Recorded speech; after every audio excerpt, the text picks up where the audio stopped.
नमस्कार। समाचार पत्रों की सुर्खियों के साथ मैं मीरा शर्मा। अमरनाथ यात्रा शुरू, आज पहला जत्था करेगा बाबा बर्फानी के दर्शन। उपराज्यपाल मनोज सिन्हा ने विधिवत पूजन अर्चन, शंख ध्वनि और हर हर महादेव के उद्घोष के बीच झंडी दिखाकर शिव भक्तों को रवाना किया। देर शाम पहला जत्था पहलगाम व बालटाल पहुंच गया। पूरे रास्ते जगह जगह श्रद्धालुओं का भव्य स्वागत किया गया। श्रद्धालु आज बाबा बर्फानी के दर्शन करेंगे। भारी सुरक्षा व्यवस्था के बीच जम्मू के भगवती यात्री निवास से पहले जत्थे में 5,459 यात्रियों को रवाना किया गया। श्रद्धालु बोले, सुरक्षा सख्त, नहीं रहा आतंकवादियों का कोई डर। घाना पहुंचे मोदी, कहा वैश्विक दक्षिण में मजबूत होगी दोस्ती। प्रधानमंत्री नरेंद्र मोदी 5 देशों घाना, त्रिनिदाद व टोबैगो, अर्जेंटीना, ब्राजील और नामीबिया की 8 दिवसीय यात्रा के पहले चरण में बुधवार को घाना की राजधानी अक्रा पहुंच गए। राष्ट्रपति जॉन ड्रामानी महामा ने उनका गर्मजोशी से स्वागत किया और गार्ड ऑफ ऑनर के साथ 21 तोपों की सलामी दी गई। पीएम मोदी ने कहा, बातचीत का मकसद हमारे ऐतिहासिक संबंधों को और गहरा करना तथा निवेश, ऊर्जा, स्वास्थ्य, सुरक्षा, क्षमता निर्माण व विकास साझेदारी के क्षेत्रों में सहयोग के नए द्वार खोलना है। पीएम मोदी 6 व 7 जुलाई को ब्राजील में ब्रिक्स सम्मेलन में हिस्सा भी लेंगे। पहलगाम आतंकी हमले के दोषियों को बिना देरी के मिले सजा।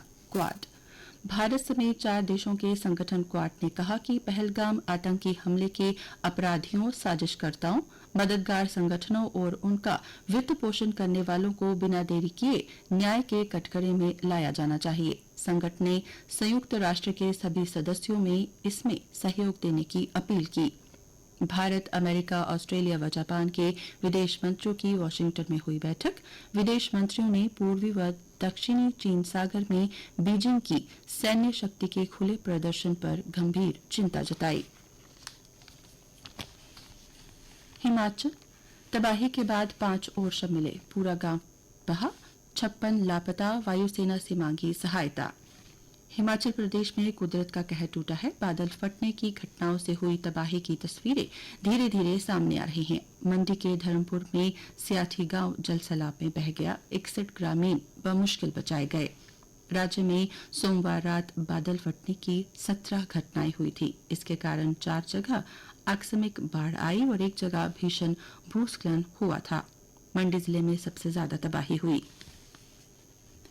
किश्तवाड़ के जंगलों में आतंकियों से फिर मुठभेड़। सूत्रों के अनुसार बुधवार शाम आतंकवादियों की मौजूदगी की विशेष सूचना मिलने के बाद पुलिस ने सेना और सीआरपीएफ की मदद से छात्रों के इलाके में तलाशी और घेराबंदी अभियान शुरू किया था।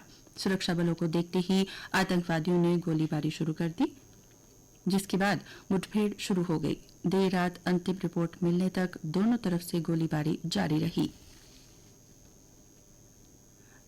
तिब्बती आध्यात्मिक नेता दलाई लामा ने ऐलान किया कि उनके पुनर्जन्म को मान्यता देने का अधिकार केवल गौदेन फोडरंग ट्रस्ट को होगा। चीन को स्पष्ट संदेश देते हुए दलाई लामा ने कहा कि किसी अन्य को इसमें हस्तक्षेप करने का कोई अधिकार नहीं है। ट्रस्ट 600 साल पुरानी परंपरा का पालन करता है। अचानक दिल के दौरे से मौत का कोविड टीके से संबंध नहीं। स्वास्थ्य मंत्रालय ने बताया कि भारतीय आयुर्विज्ञान अनुसंधान परिषद और एम्स दिल्ली के गहन अध्ययन से साफ हुआ है कि कोरोना टीके व अचानक मौतों में कोई संबंध नहीं है। देश में कई एजेंसियों के जरिए अचानक हुई मौतों के मामले की जांच की गई। आईसीएमआर व राष्ट्रीय रोग नियंत्रण केंद्र के अध्ययन पुष्टि करते हैं कि टीके सुरक्षित और प्रभावी हैं।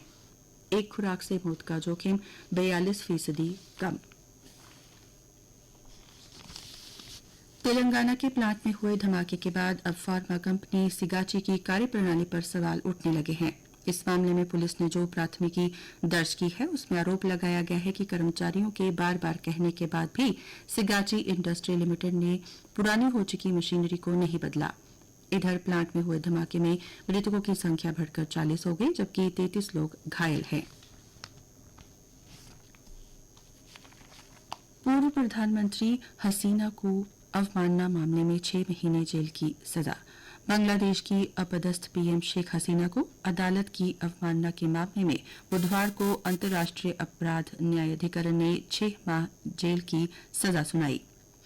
गिरफ्तारी के दिन से लागू होगी सजा। अमेरिकी राष्ट्रपति डोनाल्ड ट्रंप ने एक बार फिर से पुष्टि की है कि भारत और अमेरिका जल्द ही बहुत कम टैरिफ पर व्यापार समझौते को अंतिम रूप देंगे। इस डील से दोनों देशों को अधिक प्रतिस्पर्धी बनने में मदद मिलेगी।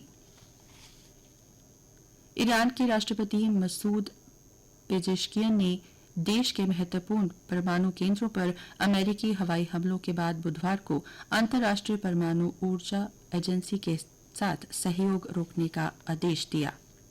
ईरान के सरकारी मीडिया ने राष्ट्रपति के इस फैसले की जानकारी दी।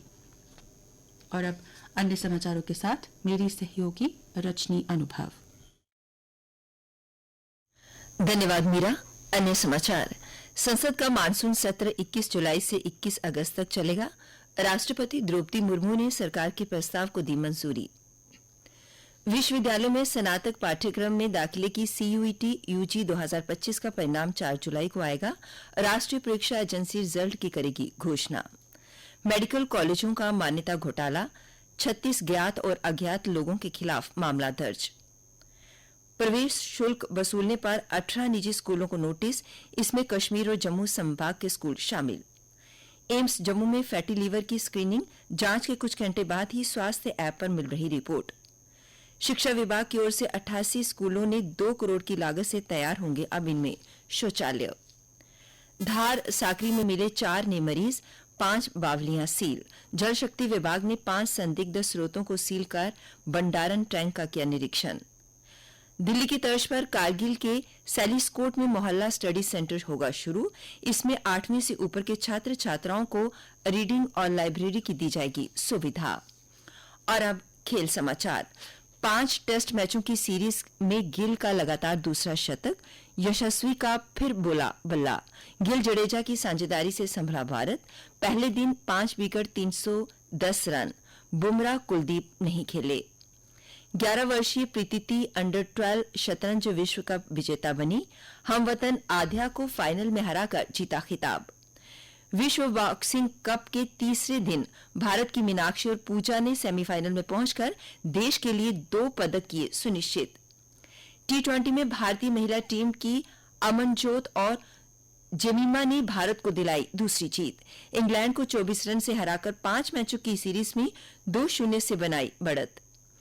भारतीय खो खो महासंघ ने एक बार फिर सुधांशु मित्तल को बनाया अध्यक्ष। नए सचिव के तौर पर उपकार सिंह विरो को चुना गया। फुटबॉल टीम के कोच मनोलो मार्केज आपसी सहमति से हटे। महासंघ अब नए सिरे से कोच की तलाश के लिए जारी करेगा विज्ञापन।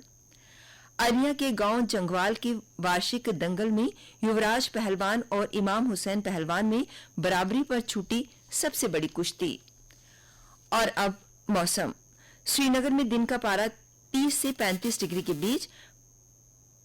5 में सक्रिय होगा मानसून। जम्मू के कुछ हिस्सों में 8 तक भारी बारिश के आसार। तापमान। कल दिन का अधिकतम तापमान 32.9 डिग्री सेल्सियस और न्यूनतम तापमान 24.6 डिग्री सेल्सियस रिकॉर्ड किया गया। आज सूर्यास्त 7:43 पर होगा।